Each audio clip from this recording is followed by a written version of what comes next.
अस्सलाम वालेकुम दोस्तों, सऊदी अरब की फटाफट ताज़ा और बड़ी खबरों में आपका स्वागत है। मैं हूं साकिब मिर्ज़ा और आप देख रहे हैं गल्फ लाइफ हिंदी।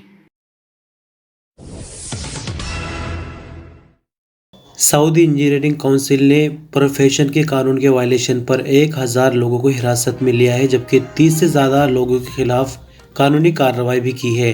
काउंसिल के इंस्पेक्टर्स ने सऊदी अरब के इलाके में मौजूद इंजीनियरिंग कंपनी और एजेंसियों से मिलने वाली रिपोर्टों के आधार पर छापे मारे हैं।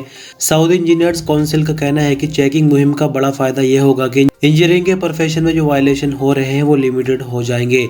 इंजीनियरिंग के प्रोफेशन में वायलेशन से मार्केट पूरी तरह से ख़राब हो रही है। दरअसल आपको बता दें कि पहले का टाइम सऊदी अरब में कुछ और था, लेकिन अभी चीज़ें आहिस्ता आहिस्ता बदल रही है। यहाँ तो बात हो रही है इंजीनियर की, लेकिन एक आम स्किल्ड लेबर है, उसका भी टेस्ट हो रहा है, उसको भी सर्टिफिकेट दिया जाएगा और उसके आधार पर ही वो सऊदी अरब में काम करेगा।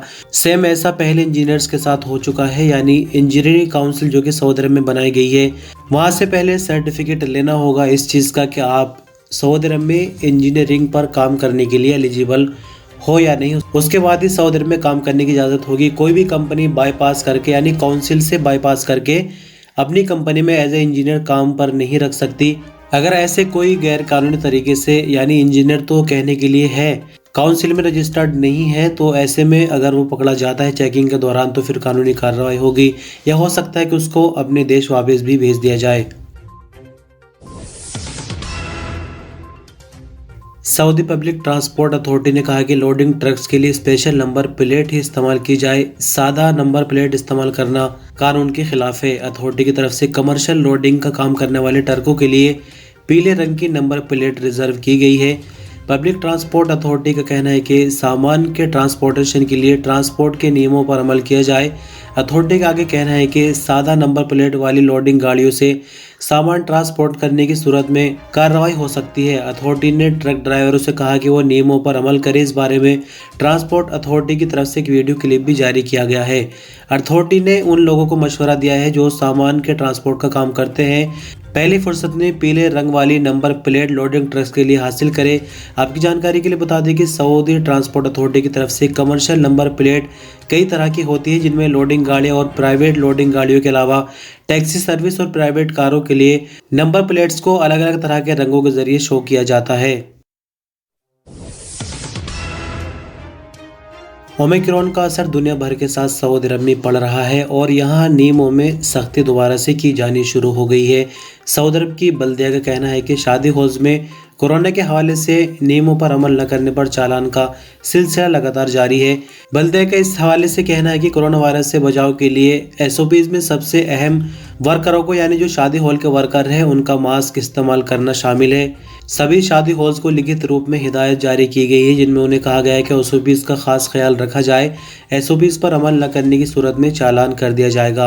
आपकी जानकारी के लिए बता दें कि कोरोना वायरस से बचाव के लिए हेल्थ मिनिस्ट्री की संबंधित कमेटी ने शादी हॉल्स के अलावा और दूसरे कमर्शियल मार्केटों और विभागों के लिए भी नियम जारी किए हैं, जिन पर अमल करना ज़रूरी है। नियमों के मुताबिक शादी हॉल्स के वर्करों को प्रोग्राम के दौरान पूरी तरह से मास्क का इस्तेमाल करना है, यानी फुल टाइम मास्क का इस्तेमाल करना है। हाथों की साफ सफाई के लिए सैनिटाइजर की बोतलों को भी कई जगह पर रखना होगा। एसओपीज के हवाले से स्टिकर वगैरह या फिर बोर्ड लगाकर चिपकाने होंगे ताकि आम लोग आसानी से पढ़ सके और नियमों का पालन कर सके। शादी हॉल के मैनेजमेंट के लिए ज़रूरी है कि हॉल की सैनिटाइजिंग का रिकॉर्ड भी लिखकर तैयार रखें ताकि पता चल सके कि हॉल को कितनी बार सैनिटाइज किया गया है। हॉल के अंदरूनी रास्तों पर तवक्कलना का स्टेटस चेक करने का इंतज़ाम होना चाहिए। दाखिली रास्तों से आने वालों की तादाद का रिकॉर्ड रखने के लिए तवक्कलना का QR कोड चिपकाया जाए, जिसे स्कैन करने के बाद पता चल जाए कि अंदर कितने लोग हैं और नए लोग अंदर जा सकते हैं या नहीं। इस हवाले से बल्दिया का आगे कहना था कि ज़्यादातर चालान इसी तरह के वायलेशंस पर किए जाते हैं जिनकी शादी हॉल मालिक पाबंदियां नहीं करते। सऊदी अरब के ईस्टर्न रीजन में स्वास्थ्य विभाग ने 5 साल से 11 साल की उम्र के बच्चों के लिए कोरोना वैक्सीन सेंटर का उद्घाटन कर दिया है। सबक वेब न्यूज के मुताबिक स्वास्थ्य विभाग ने ज़हरान एक्सपो सेंटर में वैक्सीनेशन बूथ तैयार कर लिए हैं। वैक्सीन सेंटर की तरफ से कहा गया है कि ईस्वी साल के हिसाब से बच्चों को वैक्सीन लगाई जाएगी। विभाग ने आगे कहा कि पहले स्टेज में सिर्फ उन बच्चों को वैक्सीन के लिए टाइम दिया जाएगा जिन्हें वायरस लगने के ज़्यादा इम्कान है, जबकि अगले चरण में बाकी सभी बच्चों को वैक्सीन के लिए टाइम दिया जाएगा। विभाग ने आगे कहा कि वैक्सीन सेंटर के माहौल को बच्चों के हिसाब से ही बनाया गया है, जबकि आने वाले बच्चों को छोटे मोटे तोहफे भी दिए जा रहे हैं ताकि बच्चे खुश हो जाए।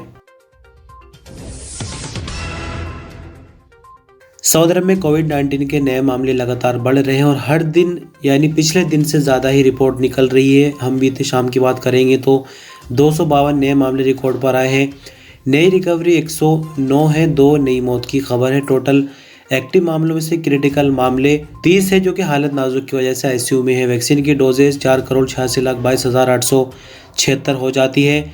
252 नए मामले रिकॉर्ड पर आने के बाद कुल केस 5,51,462 हो जाते हैं। 109 नई रिकवरी के बाद 5,40,393 कुल रिकवरी। 2 नई मौत के बाद 8,867 कुल मरने वालों की तादाद हो जाती है। Saudi Arab ministry of sport का कहना है कि सऊदी अरब की सैर 2022 के नाम से साइकिल रेस 1 फरवरी से 5 फरवरी 2022 तक अलुला कमिश्नरी में होगी। रियाज में भी इससे पहले साइकिल रेस का मुकाबला हो चुका है। ये लोगों की ज़िंदगी बेहतर बनाने वाले कई प्रोग्राम का एक हिस्सा है। साइकिल रेस 5 स्टेज में अलुला में होगी। साइकिल ट्रैक और हिस्सा लेने वालों के बारे में जानकारी प्रेस कॉन्फ्रेंस में दी जाएगी। सऊदी साइकिल ऑर्गेनाइजेशन के चेयरमैन अब्दुल्ला अल-विस्लान ने कहा कि सऊदी अरब में खेलों का फील्ड लगातार तरक्की कर रहा है और यहाँ खेलों का प्रोग्राम इंटरनेशनल स्टैंडर्ड के हिसाब से हो रहा है। अल-विस्लान ने आगे कहा कि साइकिलों की रेस के मौके पर खेलों के कई तरह के प्रोग्राम और मुकाबले किए जाएंगे। सऊदी साइकिल ऑर्गेनाइजेशन बच्चों, औरतें जबकि मर्दों के लिए अलग अलग मुकाबले कराएगी।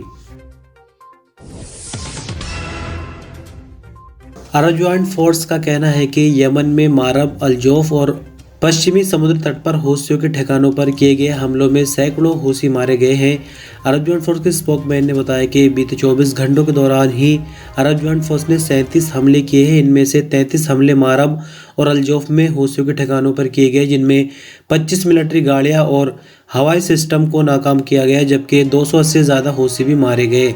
अरब ज्वाइंट फोर्स ने आगे कहा कि पश्चिमी समुद्र तट के ठिकानों पर 4 हमले किए गए, जिनमें हूसियों की 3 गाड़ियां उड़ाई गई और गोला बारूद के गोदामों को भी उड़ाया गया, जबकि 30 से ज़्यादा हूसी भी मारे गए हैं। यानी आपको बता दें कि इन तीनों हमलों पर 310 से भी ज़्यादा हूसी मारे जा चुके हैं। यानी जिस तरह से हूसियों का हमला लगातार सऊदी अरब पे होता रहता है, तो अब यहाँ पर टारगेटेड ऑपरेशन काफ़ी लंबे टाइम से जारी है और कहा जा रहा है कि हूसियों को काफ़ी नुकसान पहुँच रहा है। बहरहाल ये आज की इस न्यूज़ बुलेटिन की आखिरी खबर थी। साथ ही न्यूज़ है आज के इस प्रोग्राम में।